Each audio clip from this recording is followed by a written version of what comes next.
Assalamualaikum warahmatullahi wabarakatuh. Kita berjumpa lagi bersama Ibu ya. Kali ini kita akan membahas materi kelas 12 Bahasa Indonesia, materi yang terakhir ya kalau di kelas 12 mata 2 ini, tentang kritik sastra. Kita bahas satu-satu saja. Nanti kita akan bahas esai, tapi yang ini kita bahas kritik dulu ya. Kemudian di sini kalian akan lihat materinya. Ya. Yang pertama kita akan membahas tentang definisi karangan kritik. Ini karangan atau teks ya adalah bentuk tulisan yang mengungkapkan ini pikiran dan perasaan pengarang dalam satu kesatuan tema. Itu yang disebut dengan karangan. Kemudian pengertian dari kritik adalah tanggapan atau pertimbangan atas baik atau buruknya suatu karya. Nah, jadi dari dua hal ini dapat kita simpulkan bahwa karangan kritik adalah bentuk tulisan berupa karangan yang berisi tanggapan atau pertimbangan yang dituangkan oleh pengarang atau yang ditulis oleh pengarang. Nah, jadi di sini kritik itu berupa sebuah penilaian atau pertimbangan terhadap sebuah karya. Sebenarnya tidak hanya karya fiksi ya, juga karya yang berupa non fiksi. Itu wajib kita berikan saran atau berikan kritik pada karya-karya tersebut. Nah, jadi itu pengertian kritik. Kemudian berikutnya ada pengertian kritik sastra. Kalau tadi pengertian kritik, ini pengertian kritik sastra. Kritik sastra itu adalah analis terhadap suatu karya sastra untuk mengamati atau menilai baik buruknya suatu karya sastra, ya, suatu karya secara objektif. Jadi apabila kita memberikan kritik, penilaian kita itu, pertimbangan kita itu harus bersifat secara objektif, ya.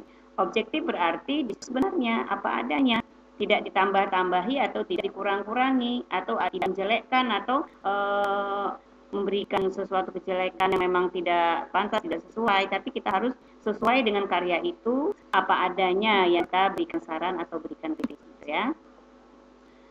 Berikutnya, nah kalau di sini menurut para ahli atau para pakar sebenarnya pengertian kritik itu banyak sekali ya, ini bisa kalian baca saja. Ini ada menurut Bapak Habib Yasin ya, bahwa kritik sastra itu adalah pertimbangan baik buruknya suatu hasil karya sastra. Kemudian ada juga di yang kedua ini menurut William Flynn Carroll ya, dan ini dalam literaturnya tahun 1960. Dia mengatakan bahwa kritik merupakan keterangan kebenaran analisis atau judgement suatu karya sastra. Kemudian yang ketiga ada juga menurut para ahli yang namanya Andre Harjana. Ini kritik sastra, ini dalam sebuah pengantar bukunya yang sebuah pengantar tahun 1981. Dia mengatakan bahwa kritik sastra adalah sebagai hasil usaha pembaca dalam mencari dan menentukan nilai hakiki karya sastra lewat pemahaman dan pikiran sistematik yang dinyatakan dalam tulisan. Ya. Ini lagi yang keempat, jadi kalian bisa baca di situ ya, Dr. Liao. Kemudian kritik sastra ini mencari kesalahan atau memuji dan sebagainya. Nah, jadi tidak kita bahas satu-satu ya, kelamaan. Nanti kita lanjut saja. Jadi bisa kalian nanti lihat sendiri. Kemudian di sini kita akan bahas mengenai ciri-ciri kritik sastra. Yang pertama, bahwa kritik sastra itu bersifat objektif ya. Objektif berarti yang sebenarnya apa adanya, kita ungkapkan apa adanya kalau kita memberikan kritik, agar apabila ada kelemahannya atau ada keburukannya, kritik sastra itu bisa diperbaiki ya, agar bisa sempurna gitu ya. Kemudian ciri kritik sastra yang kedua, memberikan tanggapan terhadap hasil karya. Memberikan tanggapan berarti kan memberikan opini atau memberikan pendapat kita bagaimana sebaiknya gitu ya. Jadi tanggapan kita atau pandangan kita apa terhadap karya sastra tersebut. Kemudian yang ketiga, memberikan pertimbangan baik dan buruk atau kelebihan dan kekurangan sebuah karya sastra. Itu tadi ya, kita memberikan tanggapan itu mengenai kelebihan dan kekurangan sebuah karya sastra. Kemudian yang keempat, memberikan alternatif perbaikan atau penyempurnaan. Apabila kita memberikan kritik dengan menyampaikan kelebihan dan atau kekurangannya, nah kemungkinan kekurangan itu dapat diperbaiki, tentunya dapat disempurnakan agar karya sastra itu menjadi baik dan sempurna. Itu maksudnya.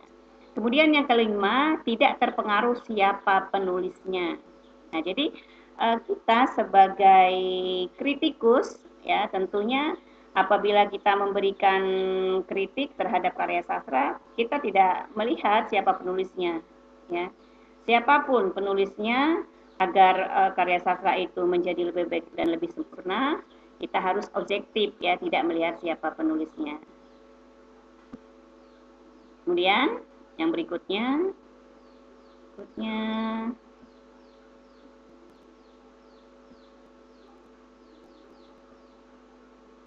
ciri kritik sastra yang baik adalah karya sastra kritik yang selalu mempertimbangkan 4 komponen berikut. Nah, jadi ada komponen-komponennya. Yang pertama ada data atau ada fakta, kemudian ada inference atau kesimpulannya, kemudian ada evaluasi atau penilaian, ya.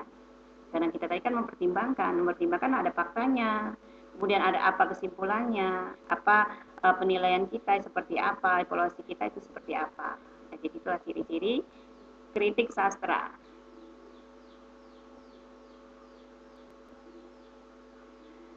Berikutnya jenis-jenis kritik sastra. Ini jenisnya banyak. Kritik sastra yang pertama, kritik sastra intrinsik, yaitu menganalisis karya sastra berdasarkan unsur intrinsiknya sehingga akan diketahui kelemahan dan kelebihan yang ada dalam karya sastra. Intrinsik berarti ada di dalam ya. Kalau kita memberikan kritik sastra yang berada di dalam karya sastra, berarti unsur intrinsiknya. Banyak sekali unsur intrinsik yang ada di dalam karya sastra itu. Kalian tentu sudah paham ya.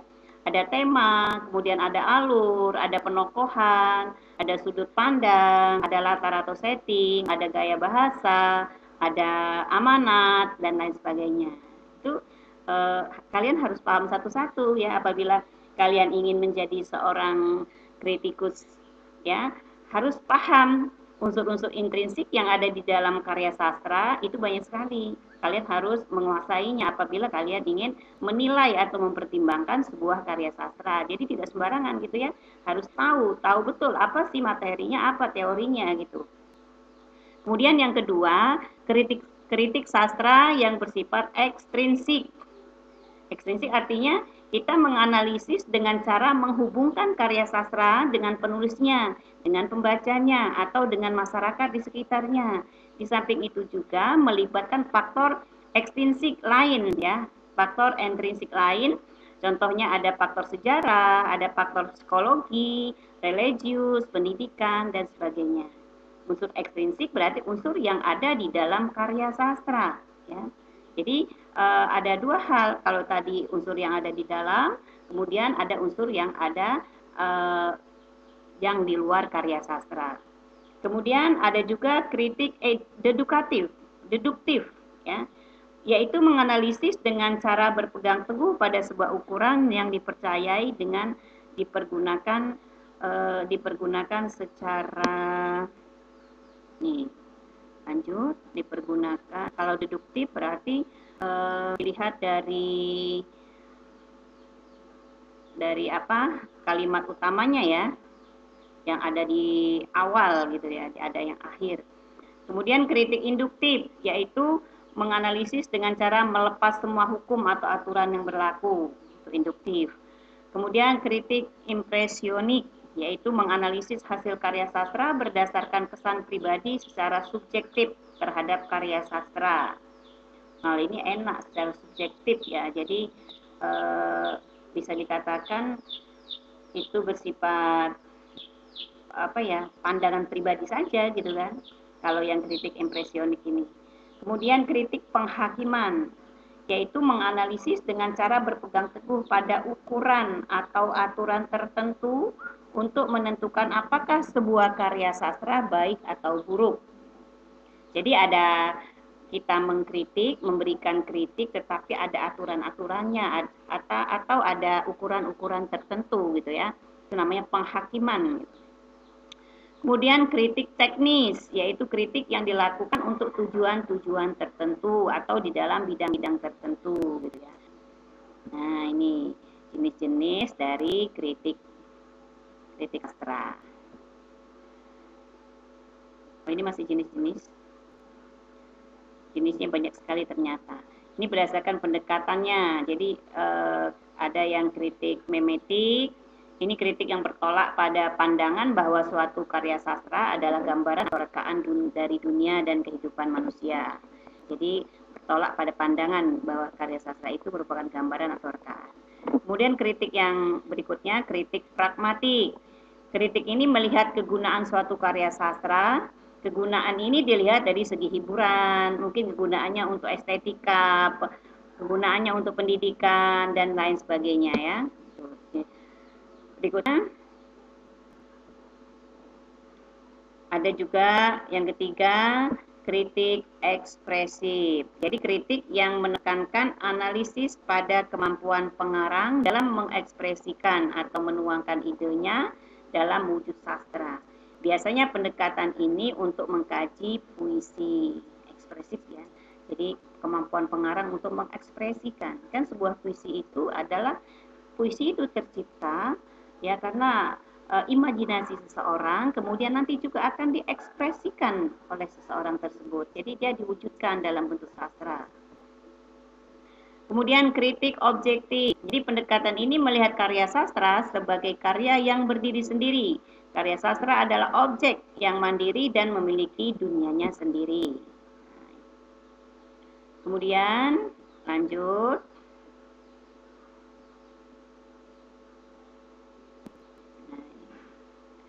Fungsi kritik sastra.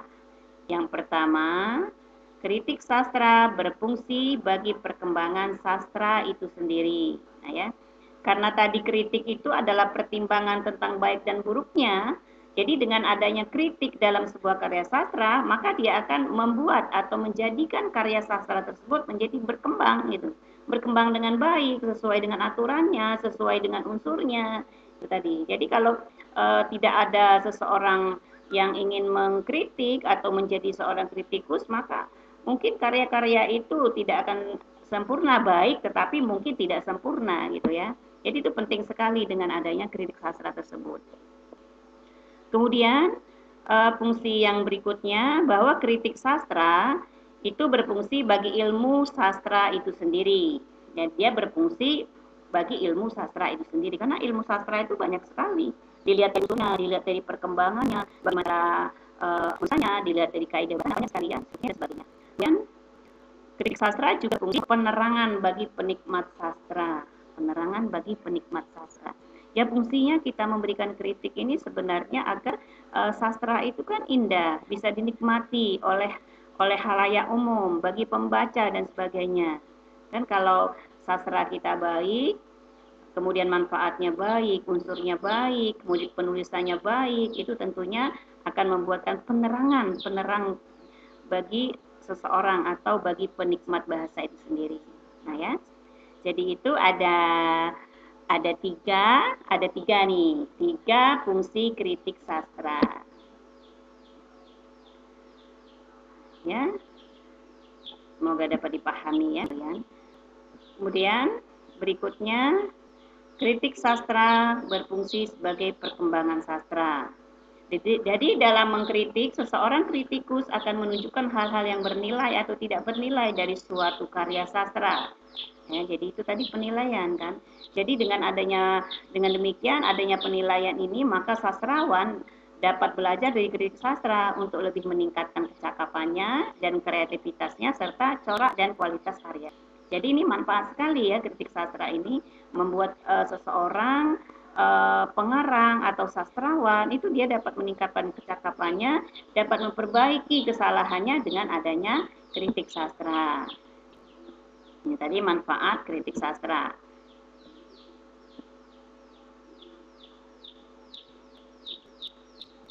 Kemudian yang kedua, dalam melakukan kritik, seseorang kritikus akan memberikan ulasan, komentar, menafsirkan kerumitan-kerumitan, kemudian makna dalam karya sastra yang dikritik. Dengan demikian, pembaca awam akan mudah memahami karya sastra yang dikritik. Ya. Dan ketika masyarakat sudah terbiasa dengan apresiasi sastra, maka masyarakat pun dapat memilih karya sastra yang lebih bermutu, gitu kan?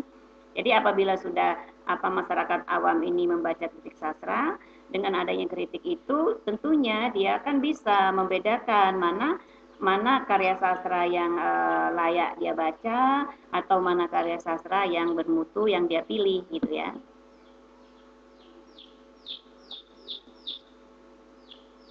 Kemudian yang ketiga, kritik sastra berfungsi sebagai pengembang bagi ilmu sastra. Nah, jadi di sini karya sastra dapat membantu penyusunan teori sastra dan sejarah sastra. Jadi dengan adanya kritik sastra tadi dapat membantu kita untuk menyusun teori-teori sastra yang benar itu yang seperti apa dan sejarah sastra itu yang seperti apa. Itu manfaatnya. Yang ketiga, tahapan-tahapan kritik sastra. Tahapan yang pertama adalah tahap deskripsi. Tahap deskripsi karya sastra merupakan tahap kegiatan memaparkan, ya, memaparkan atau menggambarkan apa adanya. Jadi deskripsi apabila kita membuat karya sastra itu kita paparkan apa adanya. Misalnya mengklasifikasikan data sebuah cerpen atau sebuah novel berdasarkan urutan cerita, mendeskripsikan nama-nama tokoh dan tokoh-tokoh bawahan yang menjadi ciri fisik maupun psikisnya, mendata latar, psikis, ruang, dan waktu. Jadi kita paparkan apa adanya itu termasuk dalam unsur-unsur intrinsiknya ya. Itu tahapan yang pertama. Berikutnya, tahap yang kedua adalah tahap penafsiran. Tahap ini merupakan penjelasan atau penerangan karya sastra. Menafsirkan karya sastra berarti menangkap makna karya sastra tidak hanya menurut apa adanya, ya, tetapi menerangkan juga apa yang tersirat dengan mengemukakan pendapat. Kalau yang pertama tadi tahap deskripsi itu kita memaparkan apa adanya, kemudian tahap yang kedua ini harus ada tahap penafsiran, ya kan? Tahap penafsiran untuk menerangkan apa yang tersirat dengan mengemukakan berbagai macam pendapat, gagasan, pandangan dan sebagainya. Nah, itu adalah tahap yang kedua, tahap penafsiran. Kemudian yang ketiga, tahap analisis. Pada tahap ini merupakan tahap yang sudah menguraikan data. Ya, jadi seorang kritikus sudah mencari makna yang membanding-bandingkan dengan karya sastra yang lain, dengan sejarah atau dengan yang ada di masyarakat. Analisis ya, menguraikan atau menjelaskan atau menguraikan data. Jadi data itu kita cari, kita bandingkan antara karya sastra yang satu dengan karya sastra yang lain. Itu fungsinya menganalisis, data analisis itu namanya. Kemudian tahap yang keempat adalah tahap evaluasi. Jadi dalam tahap ini dapat dilakukan melalui pujian seperti apakah karya sastra itu berbobot atau baik, buruk, menarik dan unik gitu ya. Sebaliknya dapat pula dilakukan mungkin pencemoohan ya. Ya, yang penting sopan gitu ya. Kemudian kalau kekurangannya ya diberitahu, dijelaskan kekurangannya apa. Jadi harus ada alasannya. Kita memberikan pendapat, memberikan tanggapan dan pandangan itu tidak hanya oh ini jelek atau ini buruk, tetapi apa alasan mengapa dia jelek dan mengapa dia buruk gitu kan. Jadi harus disertai dengan alasan-alasan yang logis atau alasan yang masuk akal yang bisa diterima oleh pengarang karya sastra. Gitu ya. Jadi kritik sastra mencapai kesempurnaan setelah diadakan evaluasi atau diadakan penilaian. Nah, itu ya materi tentang kritik sastra. Ya, mudah-mudahan kalian dapat menerima materi kritik sastra ini dengan baik. Apabila belum paham, bisa kalian putar lagi materinya, kalian buka lagi, kalian putar lagi videonya agar bisa lebih memahami. Yang kurang paham tentang sama ibu ya, dicek ibunya ya. Ibu selalu memberikan jawaban, memberikan untuk kalian. Demikian, apabila ada dari yang ibu sampaikan ini yang belum baik, belum pernah, ibu mohon maaf ya. Ibu akhiri. Wassalamualaikum warahmatullahi wabarakatuh.